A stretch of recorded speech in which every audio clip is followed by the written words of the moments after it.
Everyone, welcome to today's Immersion Future of Work virtual roundtable series. One of our favorites is having our partners with Radical Candor join us today. So as we said, we are going to be talking about Radical Candor, care personally, challenge directly. For those that I have not met, my name is Jamie Thomason, and I am a learning partner, started out as a simulation specialist here at Immersion. And I have Jason Rosoff here, who is the CEO and co-founder of Radical Candor. I'll let Jason say hi real quick. Hi, everyone. Good to be here with you. And just a quick agenda. We've already kind of said our hellos. So for those who are new to us, we are VR for emotional intelligence, whether that is working on incorporating an inclusive workspace, dealing with a difficult partner, any sticky conversation you have, that's what you practice here at Immersion. So I'm going to keep it really tight today because we really want to get to the conversation with Jason. So we are utilized in L&D, diversity, equity, and inclusion, sales, service, started out in education, work with healthcare, even a little in the defense. So we're kind of everywhere. The way it works is we have a human in the loop that we call a simulation specialist, and they work in conjunction with artificial intelligence to drive avatars in custom scenarios that are set in customizable environments as well, so that your learners can gain that confidence and competence to go out into the world and have those conversations. And one of those most difficult conversations is giving feedback and radical candor that we're talking about today. So that's why it's so important. And part of what we love to do here at Immersion is to bring in thought leaders and practitioners to have these conversations. And that's why we've asked Jason to join us. Jason has a passion for building products and teams that scale. He believes in teaching people to be better leaders is at the core of building anything great. Hear, hear. And as co-founder and CEO of Radical Candor, LLC, Jason helps teams at companies, both large and small, build best relationships with their careers and achieve amazing results. And there's a little bit on here of what happened with Jason prior to Radical Candor, but I'm going to let him share a little bit more about himself because I think it's just more interesting when we hear it from you. So I'm going to go ahead and turn things over to you. Jason Rosoff, thank you so much for being here with us today. Sounds great. And thank you for not reading my entire bio. It always makes me feel weird when people do that. So I appreciate you handing it back to me. I'm excited, really, really excited to be here with everyone today and to share a little bit about Radical Candor, and especially why I think Radical Candor and Immersion are such a magical combination. So my background before co-founding the company with Kim Scott, who's the author of the book, if you're a fan, I spent 7.5 years or so building out an organization called Khan Academy. And Khan Academy is an online educational not-for-profit, which I think has become even more familiar to the broader US audience in the last year of the pandemic, since many people were using Khan Academy as a way to make sure that their kids continued to learn during schooling from home, which I know has been an incredible challenge for a lot of people. My roles there were both chief people and chief product officer, which I know is a sort of unusual combination. But what I learned was a lot about what makes cultures endure and scale. And I think one of the major things is having some baseline agreements about how we want to interact with one another. And that was one of the reasons I was so drawn to Radical Candor, is I felt that it actually gave words to a thing that I had thought a lot about over the course of my career, but had no concise way to describe. So we always like to introduce Radical Candor through storytelling. So I'm going to start by telling you a quick story about a time that I received some feedback at work that really stood me in good stead for the remainder of my career. Up until today, I still think about this. So this story starts maybe 7 or 8 years ago now. And I was in the product role at Khan Academy. We had been given an opportunity to pitch our board on the idea of building out new tools for teachers. So up until that point, Khan Academy was a great tool for students.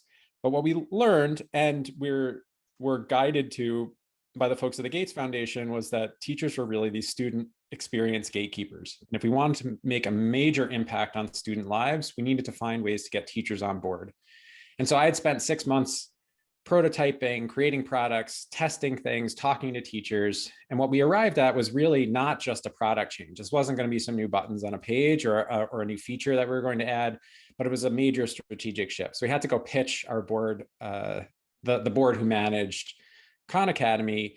And I would remember being like just really nervous about speaking in public, which I know is somewhat ironic, given that now that is what I do for a living, as I present ideas.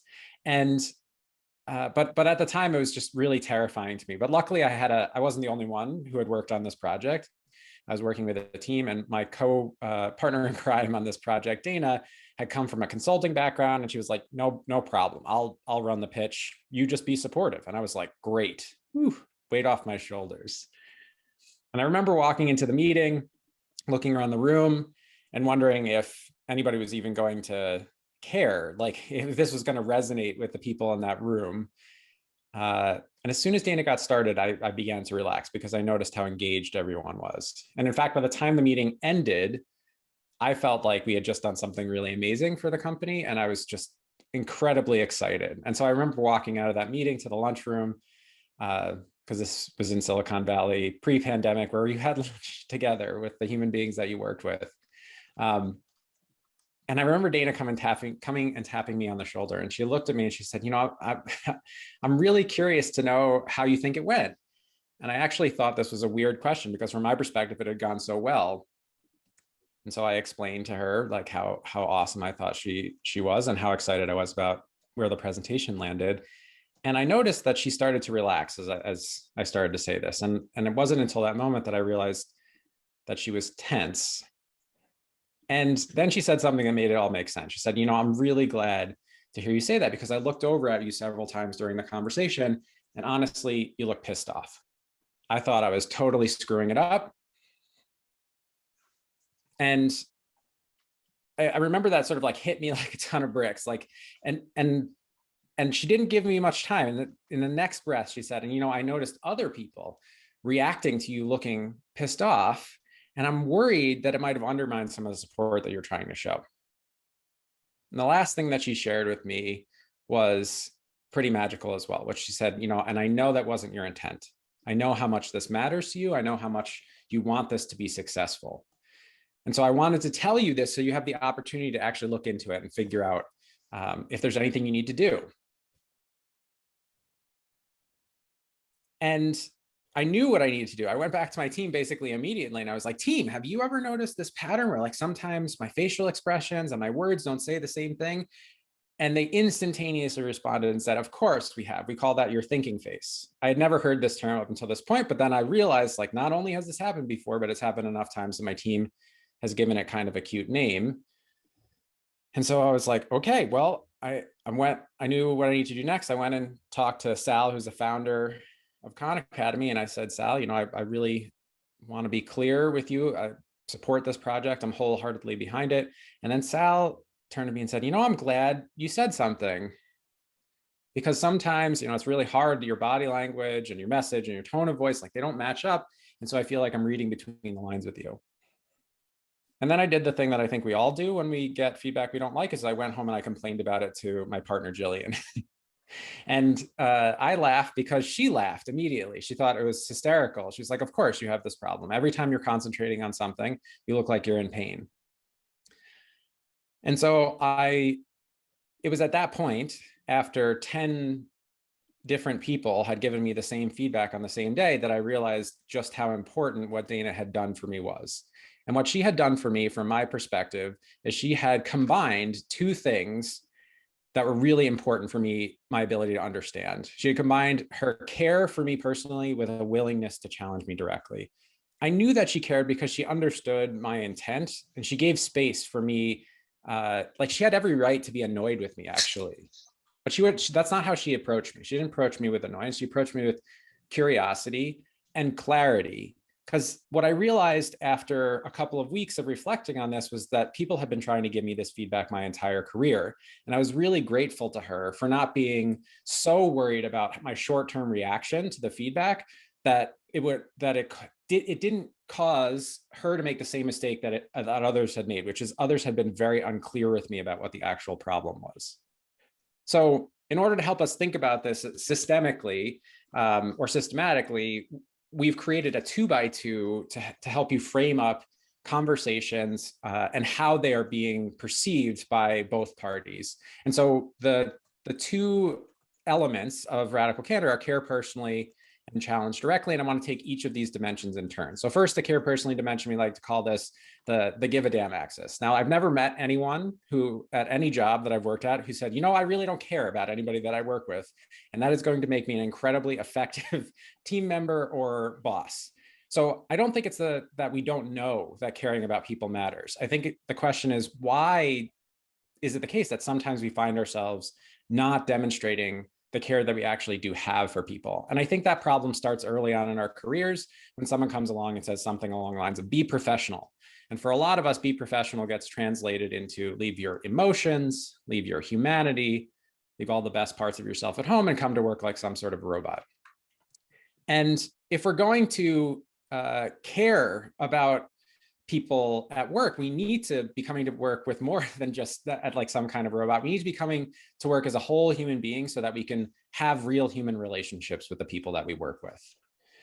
Now, that's not all you need. The Beatles sort of got it wrong, right? Love is not all you need. You also need this other dimension, what we call the challenge directly dimension, or what we lovingly refer to as the willing to piss people off dimension of radical candor.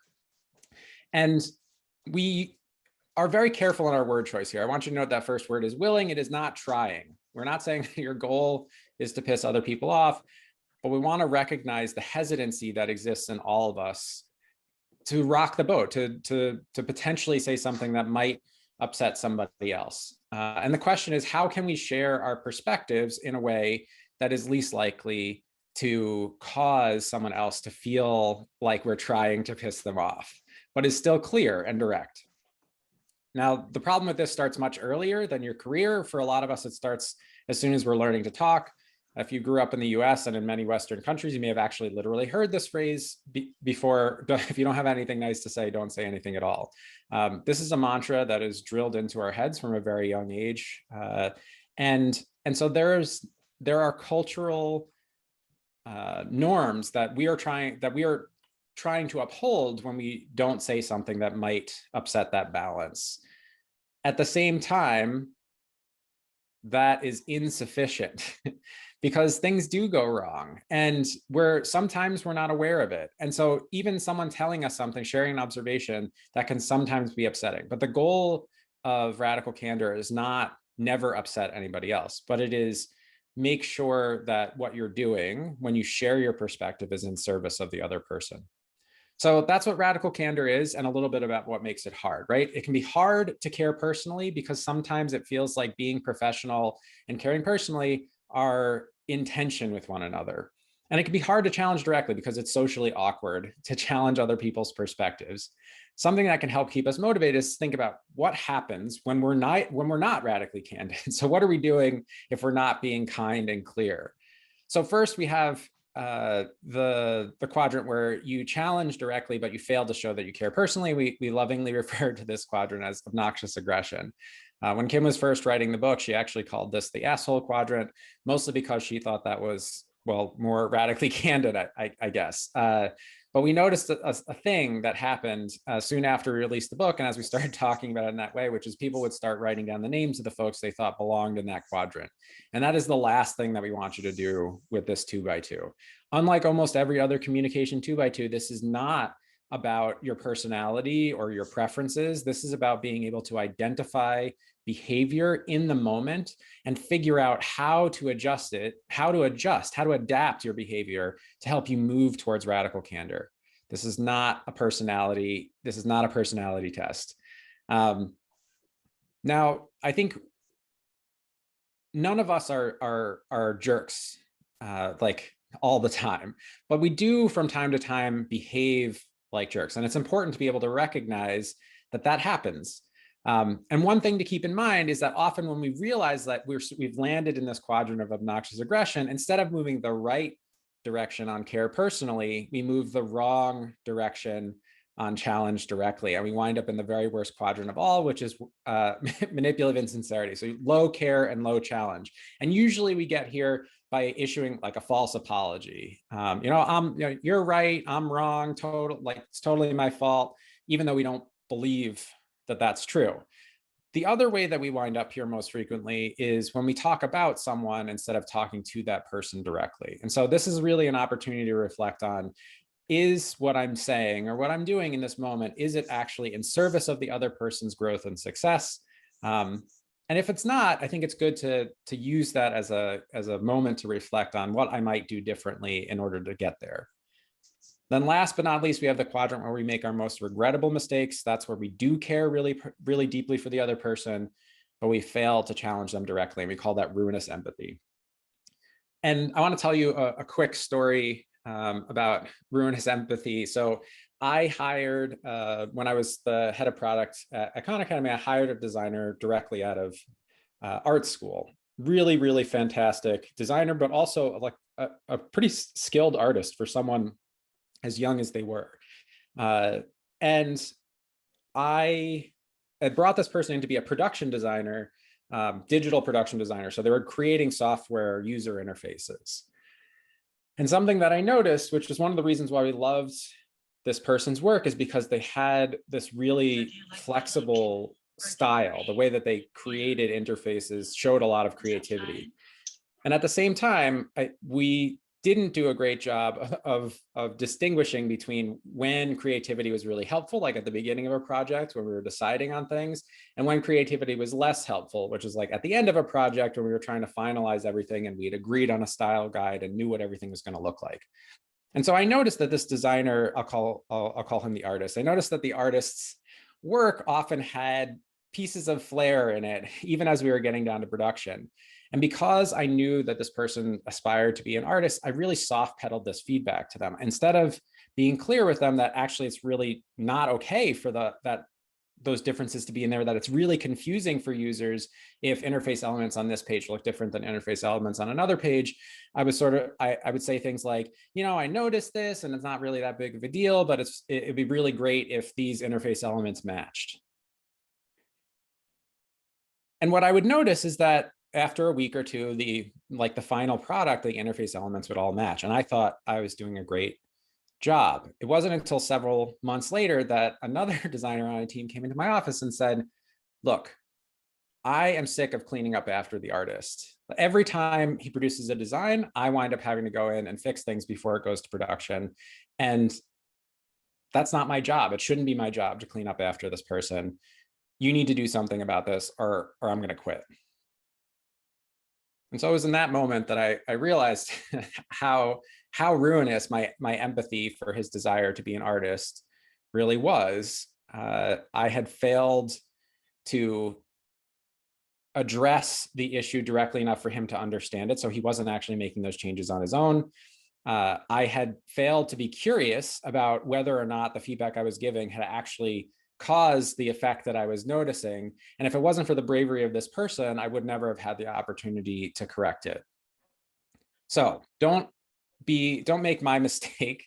Don't fail your team so badly simply because you're worried about the potential of hurting someone else's feelings. When we got to this point, we actually had a very direct conversation.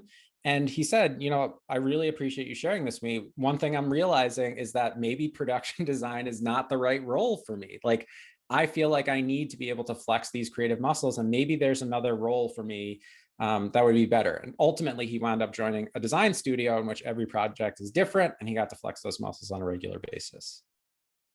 So the reason why all of this matters is because engagement, our ability to keep one another growing and engaged at work, is dependent on our ability, is directly linked rather to our ability to have open, candid, and caring conversations about performance at work. So how does this all work? I mean, usually at this point, people are like, sounds great. How does it work in practice? And so what I want to say is that rolling out Radical Candor includes some non-intuitive steps, and I just want to share a high-level overview of those before we dive into some practice with immersion. So when I think about rolling out Radical Candor, it really is about three things. And it starts somewhat counterintuitively with soliciting feedback. Fundamentally, feedback requires both self-awareness and relational awareness. And one of the best ways to build self-awareness is to start soliciting the input of the team members that you work with most frequently. There's also a little bit of an element here about proving you can take it before you start dishing it out. I think when we don't seem open to feedback, other people are more likely to be defensive to feedback that we share with them. Next, it's about giving it. But most people, when they think of feedback at work, they think of bosses criticizing employees. And that is not what Radical Candor is all about. My examples are neither one of those were a boss criticizing me, right? One was a peer and one was a person who reported to me. On top of that, what we like to say is that you need to focus on the good stuff. It's not enough to identify the things that are going wrong. Think of criticism as your brake and praise as your accelerator. If you are hitting the brake more often than you're hitting the gas, you're probably not going to get very far. And so you need to have a sense of how much of the time you are actually recognizing what's working and how much of the time you're correcting what's not working. And I think for most of us, we're paid in the abstract to solve problems. And so it's very easy to get into this habit of thinking, I just need to identify what's going wrong, and that's going to help me make sure that that thing doesn't go wrong again, and that's what's going to make me successful. But when we ask teams, what is the ratio of praise to criticism on your team? Universally, people say that it is less than 1. I have never encountered an organization where someone says we get more praise, more developmentally useful praise than criticism on a regular basis. And that's problematic because when I ask the follow-up question, which is, what is the thing that you did last quarter or last year that is essential for you to continue doing in order to be successful, did well last quarter, last year, that's essential for you to continue to do well in order to be successful next quarter or next year, very few people can answer that question. But when I ask them what went wrong last quarter that you're trying to stop from happening next quarter, they can answer that. And the problem with that is that people in that situation, it's really hard to build on your success. It's hard to build on your strengths. And then last but not least, it's not enough to get or give feedback. You need to gauge how it is landing with yourself and with other people.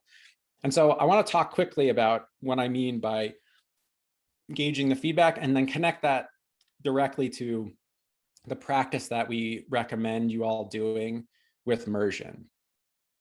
So from my perspective, this is about both two things. It's about gauging how it's landing and adjusting. We like to say that Radical Candor is not measured at your mouth, it's measured at the other person's ear, which means that while our intention may be Radical Candor, what's actually important, or what's equally important and more important in most cases, is how the other person is actually hearing us. And so we might think we're being radically candid, but the other person might perceive us as ruinously empathetic, for example. So how can we help ourselves? Well, we can use the 2x2 as kind of a compass, and I'll describe a little bit of what that looks like. But most importantly, we want to respond to what's actually happening in these conversations, as opposed to what we wish was happening. So let me describe what I mean really quickly. The good news is, like, most of the time this will go well. And because of negativity bias, this is actually not what we prepare for. We just did a workshop with 175 people, and we had each of them over the course of that workshop work to resolve a particular issue that had come up in their work. And at the end, something like 70% of the people who worked on it said the conversation went really well, better than expected. About 30% of people either didn't have the conversation or were still too nervous to have it, or had some kind of a setback. But often the setback was actually quite minor, and usually what it took to resolve it was another conversation, a moment of clarification. But the way that most of us prepare for giving feedback is as though it is the reverse, as though it is 70% of the time that things are going to go terribly wrong, and only 30% of the time that things will go well. And so already there's a mismatch between what's going on in our head and what's happening for the other person. That said, some of the time you will actually encounter a strong negative reaction to feedback. And I just want to recognize that whether it's sadness or anger, a strong emotional reaction, what we really want to do in those moments is we want to move up on care personally. We want to tend to that emotion, to recognize that it is happening, and to let the other person know that we're here to help them work through it. Every once in a while, you'll also get what we like to, the headphones, those are earmuffs, the sort of brush off, that like a person isn't hearing you. And if they're not hearing you, I think it is important to be able to challenge them more directly. And so when I say use the 2x2 as a compass, I think the way I think about it is, depending on how the other person is responding, I want to think about how I can adjust my approach to better meet them wherever they are. And this sounds challenging, and because sometimes it is really challenging. But the good news is that this is a place where practice makes a huge difference. And so that's one of the reasons why we've partnered with Mersion, why we recommend Mersion to our clients, and why I'm excited to share this with you, because I think one of the challenges that people have, I noticed that some folks that are in the chat or in HR, is that you learn a skill, like you learn the intellectual parts of a skill. You maybe have an opportunity to practice in a workshop the day of or shortly thereafter. And then the question is, how do we make sure that those skills don't rot on the vine? And that's one of the reasons why I think something like Mersion is super, super powerful. And so rather than talk about it endlessly, I just would love to show it to you. So I'm going to work with our Mersion specialist here, simulation specialist, and show you a Radical Candor scenario. Folks have said, Ross said, great stories, bottom line, without feedback, there is no learning. One key is the quality of that feedback and dialogue. And Cindy responded, quality of feedback is very true. Before giving feedback, people should ask themselves, is this factual or is this my opinion? Yeah, I think one of the, Cindy, I totally agree with that. And what I would say is it's always your opinion. The thing about feedback is that we can't see the world the way it is. We can only see the world through our eyes and our experience. That is a filter. No matter how you try to slice it, that is always going to be a filter. And so the way that I think about feedback is not about trying to get to the truth, but instead trying to get to a shared understanding. And maybe we can see that in action if I can do a decent job which is not guaranteed. I'm still practicing too. Maybe we can see some of that in the scenario. As Jason said, it's all still practice. We built the scenario, Mersion and Radical Candor side by side. So I'm gonna just let you experience this. We're gonna get into it. Normally there's a feedback session afterwards, but we're going to kind of cut that short so that we can have more Q&A with you guys. All right. Hi, Evelyn. Welcome. Thanks for having me. Can you see and hear me okay? Absolutely. I'm going to leave Jason in your capable hands. Wonderful. Jason, so nice to see you. I'm going to go ahead and I'm going to share a slide with you. I will read it out loud and see if you have any questions. Does that sound good? Sounds great. Wonderful. So you are going to be talking to Max. You're meeting with your colleague who is working with you on a critical team project. You are the team lead, and others on the team have shared frustration and concern with Max. Most recently, a team member reported she received inaccurate budget information from Max. She shared the information with an executive sponsor for the project and then had to take responsibility for the inaccuracies. You decide to approach Max to find out what's going on rather than escalate to his manager. Your goal is to gain understanding of what is contributing to Max's drop in performance. You can use the principles of radical candor. Listen with the intent to understand, not just to respond. Commit to being kind, clear, specific, and sincere. Be humble and be humble and state your intention to be helpful. Be present for emotional reactions, but don't try to control them. Do you have any questions about any of that? No, that sounds great. I haven't done this one before, so this is exciting. Okay, great. Well, just know that I'm here for you if you have any questions or if you want any assistance. Basically, I'll get you to your meeting with Max, and you can say pause at any time. That will bring me back to see if to check in. And I realize that we're not really going to do much of a reflection, but I'll still probably check in at that time. Awesome. Thank you so much. Thank you so much, Jason. Have fun.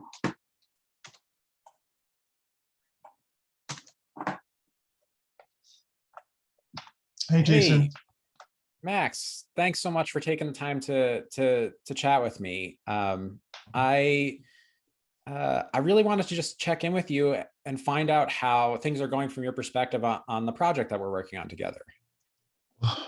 I'll tell you what, Jason, I think it's going all right, but boy, it hasn't been easy. You know, I've been feeling really overworked since we reorganized. Yeah.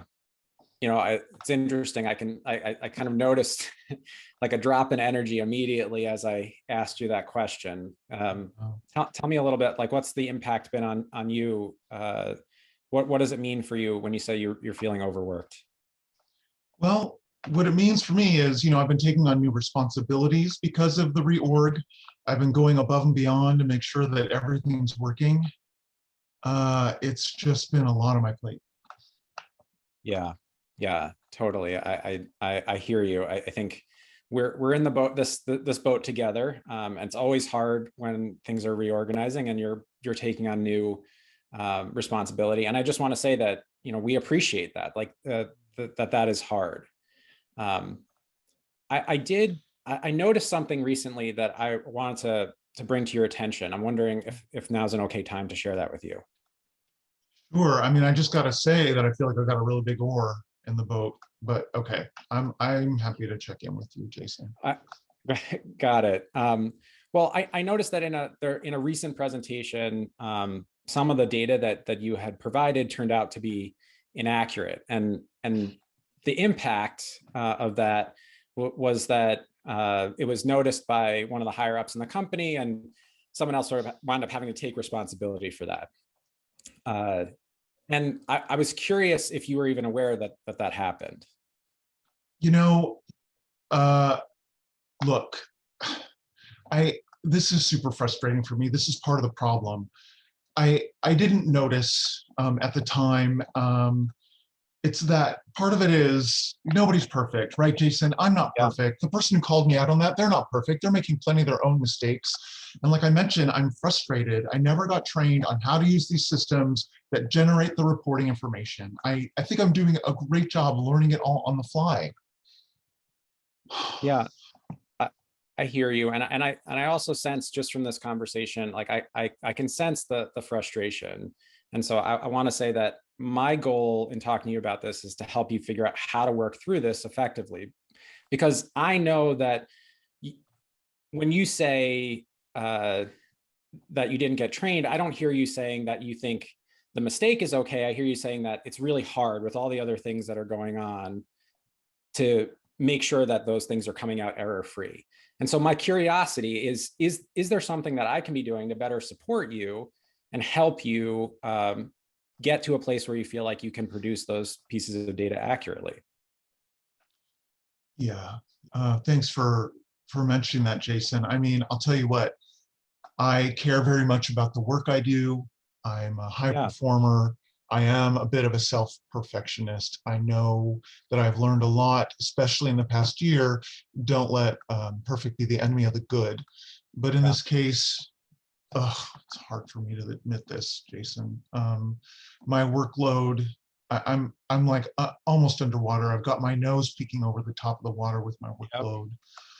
I need training on these systems. They're not intuitive to me, and I think part of it is just I'm so busy. I can't retain what I learn. I can't make time to sink into that training, and I'm just learning it piecemeal. And then I see something like what happened, what you're talking about during that presentation. That's not me. That's not the way I like to work. I like to be a good team member. I can also tell that even talking about it right now, my frustration, it's palpable. I need to talk with you about how to lessen some of my workload so I can sink into this training and really own it so I know it. Well, that is great. And shows a lot of self-awareness of your own working style. This conversation is super helpful for me because it's helping me understand what you most need in order to be successful. So my question to you, and we don't have to resolve this minute, would be for you, I would be super appreciative if you would take some time to reflect on that the workload that you do have, and maybe identify a couple of things that could be deprioritized. And you don't have to make the decision on your own. We can go through that together and figure out how we can make time for that training. Does that sound like a reasonable next step? Yeah, you know, and I'm happy to take a first stab at it. Go ahead. And, you know, the way I think of it, it's like it's kind of a buffet, and some things are hot. Maybe none of my metaphors are good, but it's like I want to get the hot items, you know, taken care of first, and some things can sit to the side, maybe be refrigerated, and then I'll pick it up later when my plate is less full. I can go through that, and then I respect your thoughtfulness and your perspective on if you agree if those are the correct things, or if I really need to be focused more on one thing or lessening the flame under something else. And I will also I put some holds on my calendar for training once I get the okay from you that that's all right to do, and make sure it's not during a time where people might really want to meet with me. I notice that our afternoons and late mornings are busy, so I can do some early morning trainings or end of the day. Yeah, well, I really appreciate you volunteering that and being so conscientious of other people's schedules as well. And what I'll say is, you know, I want to make sure that whatever solution we wind up with overall makes it feel like this is a manageable thing for you. And so even if that means moving some other things in an afternoon in order to make sure that you actually have the time and space to focus on it, I'm sure we can work that out. So why don't we meet back up in a day or two? How long would you like before we get back together? Yep. You know what? Tomorrow's pretty busy, but my Friday's pretty clear. So I'll follow up with you on Friday, because I want to make sure that I do take the time to think about this and take the right steps moving forward. So. Perfect. All right. Thank you so much, Max, for coming in, and I look forward to our chat on Friday. Thanks so much, Jason. I appreciate you. Thank you. And as we mentioned, there is that self-reflection that is built in, but in the spirit of the roundtable, we really want to turn things back over to Jason, talk about the questions that we have on hand, and Kelly Wilson put insert clapping here. I love that. Early on, April had written, I would directly challenge, and then she put haha after that, the term manipulative insincerity, and questioned it might be more like apathy. Yeah, I do think that there are two versions of manipulative insincerity. One of them is sort of active, and one of them is passive. And the passive one can be apathy. It can also be self-protection. I think we wind up in manipulative insincerity when we are exhausted, and we just feel like we have nothing left to give. We're not addressing the issue. We're not challenging anything. We're also not showing that we care, but we're sort of like retreating into our shell a bit like a turtle. And I think like in my mind, the term manipulative insincerity, if it's helpful to you to replace it with low care, low challenge, like that's fine. The terms are intentionally provocative to get us to have these conversations. That said, I do think that there is real politicking that goes on in offices, like people, like backstabbing behavior is a real thing, and so there's an active version of manipulative insincerity that I think is real and is very, very damaging. It's sort of obvious that it's damaging, and so we're more likely to act on it. But I think in an environment where people are a combination of exhausted and feeling sort of harried or bullied by, some combination of obnoxious aggression and manipulative insincerity, it's really easy for us to fall into that apathy trap. And Celine, who some of you might recognize as one of our guests from a few weeks ago, said, I would love to hear from Jason if their experience with this approach to feedback can apply for managing upwards also. I love Radical Candor, and it's something I often share with my clients, recommending the book, etc. However, a lot of people argue that they can't use Radical Candor in managing upwards. Yes, I will say that is not my experience. but I do understand why people feel that way. And that is because a lot of managers are crappy.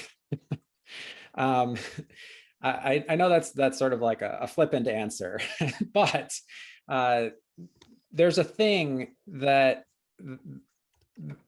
we've had managers for a long time. And so just talking about history for a second, what we have now is bureaucracy, right? In most organizations, we have hierarchy and bureaucracy.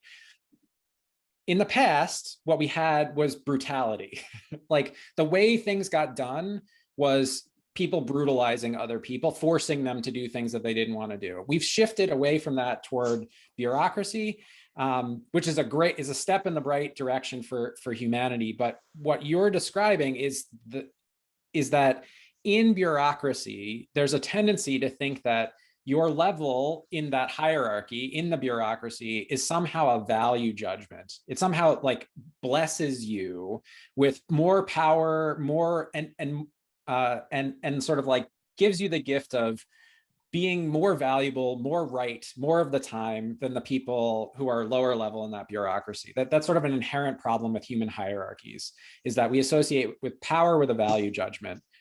And because we have not defined very well what it means to be a manager, like if you ask a manager, what is the job of being a manager? You're going to get 100 different answers from 100 different people. Because we haven't defined it as a job, people are falling into the trap of defaulting to that mistaken idea that hierarchy equals value in the organization. And so that means that when someone who reports to you, on average, when someone who reports to you comes to you with a challenge, with a difference in perspective, there's a way to see that as like as undermining your authority or ability as a leader. Now, in the last couple of decades, I think there's been a lot of research like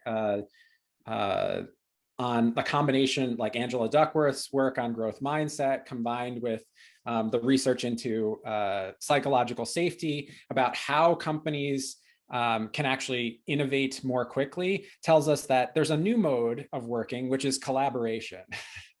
So that's like after bureaucracy, we've now got like highly collaborative working environments, and we're in a transition between those two things. And so Radical Candor is really predicated on the idea that we want to move towards highly collaborative environments, which means de-emphasizing hierarchy and essentially removing the distinction between manager-employee as like a hierarchical relationship, and instead saying it's a job relationship, right? We have two different jobs in this organization. A long way of saying that for a lot of managers, they receive feedback from people who report to them as a threat, as a challenge. And that is because of the way that we've been working for the better part of a century. I think that is changing, but it is changing slowly. One of the things that we can do if we want to apply Radical Candor in those situations is to try applying that order of operations, and think about, have I solicited feedback from this person? Like, do I know how they view me and view my performance? Have I demonstrated openness to their feedback? Number two, like, have I recognized the good things that are going on? Like, when's the last time I told my boss, like, this thing that you did, like, that was really helpful. That was so great. I appreciate you doing that. And then we can then try adding the like, hey, there's something that I've noticed that would be way better if we did differently. I do think that there's value in following that order of operations. And what I've observed is that most of the time when we take the time to demonstrate our openness to feedback, to show our willingness to recognize both the good things and the things that could be better, that most people will be open to feedback. But it's important to remember that managers are humans too.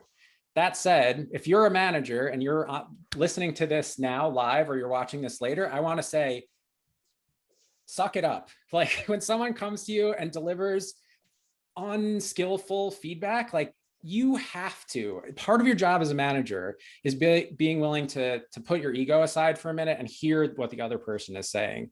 The power dynamic in that relationship, the only way to make it more collaborative is to lay that power down in those situations. And so even when someone approaches me with less than skillful feedback, I really, really try to hear where they're coming from, because in almost all of those situations, I either have organizational power or or sort of like the power of overrepresentation, right? I'm a white cisgendered straight man. Like I've got a lot going for me in the identity department. Like there's a lot of deferring to me already. And so part of what I can do is I can lay some of that advantage, some of that privilege and some of that power down and try to hear the other person. So long answer to, I think, what is a very common and complex question. For that. Kelly was asking, is it assumed that the relationship is already built in trust? I think it's part of building that trust, right? Yeah, so it's like my question is, which of the other quadrants would you prefer to be in to build trust? So it's like not obnoxious aggression, I don't think. It's definitely not manipulative insincerity.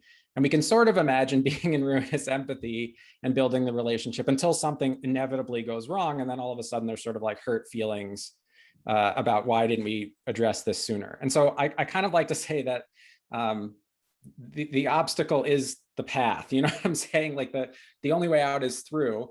And it's important to recognize when I hear this question, one thing that I can imagine is like we think of radical candor and we're imagining extremes, right? We're imagining extremely caring relationships or extreme challenging directly.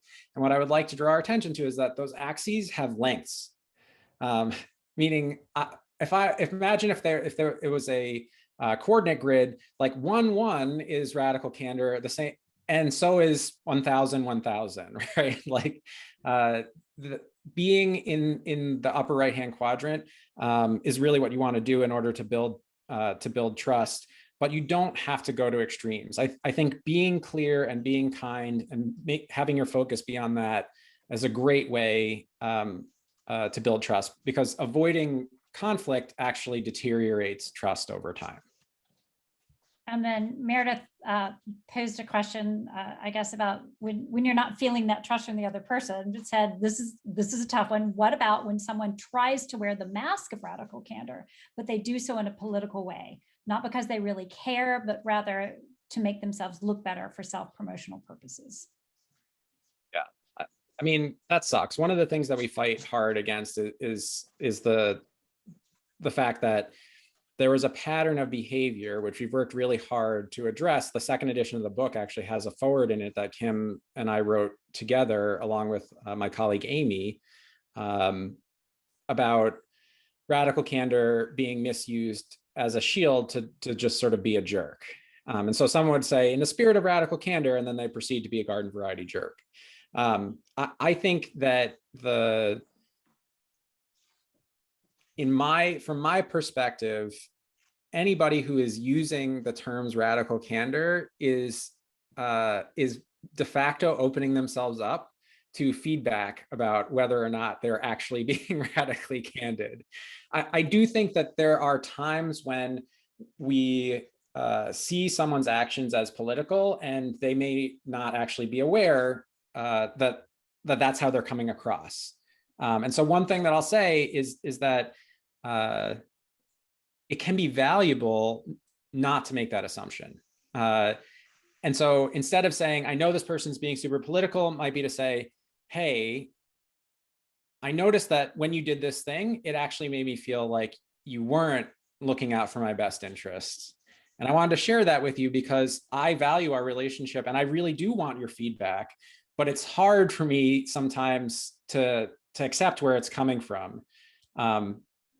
Again, like following the order of operations, have I ever had another conversation with this person where I've asked for feedback, where I've offered something positive that they've done? Like I want to question those things in my head. But at the same time, I think it's okay to say the way you're delivering it is not as effective for me. So if you're really trying to help me, here's some tips about ways that you can communicate with me that would actually make it easier for me to put your advice into practice. About to say, we've got about 5 minutes left, and I thought perhaps maybe with your permission, we could share a little bit about the Radical Candor Immersion Partnership and what that looks like. For instance, Anna just asked, how many scenarios do we currently have on the books? That is a great question. To my recollection, we have at least 4 scenarios on the books, maybe more than that at this point. And they are focused on different relationships. So there's manager to direct report, there is peer-to-peer, there's upward feedback, And then I think we have a cross-functional scenario as well. Great. So actually that upward feedback conversation, it does exist in practice already. We have that in the bank. And just if you want to share just a little bit more of what that partnership looks like in terms of your presentation and then the follow-up sessions with immersion for anybody that's interested in that. Yeah, so Radical Candor is sort of like a full stack training and development company. And we offer everything from individual sort of one-off workshops to licenses and train the trainer. And the way that we've integrated immersion that I think is really powerful is during our workshops, we get people to practice giving feedback. Similar to the scenario that you just watched, that's an activity that we do during our workshops. What we found is that it's really beneficial to have more than one crack at that practice. And so one really simple way that we work together is we have a workshop, we do some practice in that workshop, and then we schedule some follow-up immersion simulations for the participants so they have an opportunity to go back and practice again. Another thing that we've done is our workshop is typically 3 to 4 hours split over 2 days. There are some folks who are like, you know what, we just don't have the time. Can we do something in 2 hours? And then can we spread out smaller things in the future? And so we've actually developed a program where you do a quicker hit Radical Candor workshop and the practice happens in your, for giving feedback, the practice happens in immersion scenarios afterwards. And then the last way that we've toyed around with this is actually having people try immersion scenario first, then come to the training after they've given it a shot, and then try another one afterwards. So those are the couple of ways that it integrates, but essentially the idea is like it wraps around some kind of Radical Candor training. And if you're a large organization that's already invested in Radical Candor, you can add immersion on, right? It actually fits really nicely into a sort of continuing ed type of program as well. But the best way to think about it is if you do a workshop, we're teaching sort of both theory and practice. Immersion gives you extra opportunities to practice. If you've already shared the theory and you want to create opportunities to practice, working with immersion simulations is a really great way to do that. And we actually have 2 kinds of simulations. We have these one-on-one, and there's like the small group version of the simulations as well. And that can be really interesting for a small group of people to get together and observe each other and support each other as they try to practice. Awesome. Thank you so much for that. I just wanted to kind of give that brief overview. If anybody is interested in that, we will make certain that you have Jason's contact information if you had any direct questions for him, and mine as well. And if you have any interest in connecting and looking at immersion simulations with Radical Candor, without Radical Candor, I'm your gal. We have a PDF that we'll share that kind of gives an overview of what Jason shared today. So for a quick review, and that's also going to include all of this contact information. So with that said, I just want to give a huge thank you to you, Jason, for joining us once again, for sharing your stories, for showing us how we can have those conversations, for answering those difficult questions for us. And I wish everybody a fabulous day. Bye-bye. Same. Take care.